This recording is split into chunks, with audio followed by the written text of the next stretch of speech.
67 కోట్ల మంది వానరులు మహావీరులైనటువంటి వారు రామలక్ష్మణులతో కలిపి పడిపోయాడు. ఒక్క వానరుడు యుద్ధభూమిలో లేచి తిరుగుతున్నవాడు లేడు. ఇంద్రజిత్ శక్తి తెలుసు కాబట్టి విభీషణుడు వెళ్ళిపోయాడు, దొరకలేదు. స్వామి హనుమ ఏ అస్త్రము చేత బంధింపబడరు కాబట్టి హనుమ ఒక్కరే ఉన్నారు.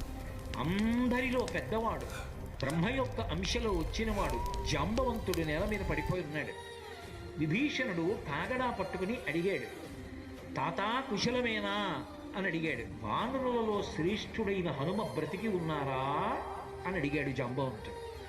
విభీషణుడు అన్నాడు, తాత, నువ్వు అడగవలసినది రామలక్ష్మణులు కుశలముగా ఉన్నారా అని అడగాలి. హనుమ కుశలముగా ఉన్నారా అని అడిగారేం తాత అని అడిగారు. మొత్తం వానరులు రామలక్ష్మణులతో కలిసి పడిపోయినా కూడా నష్టం లేదు. హనుమ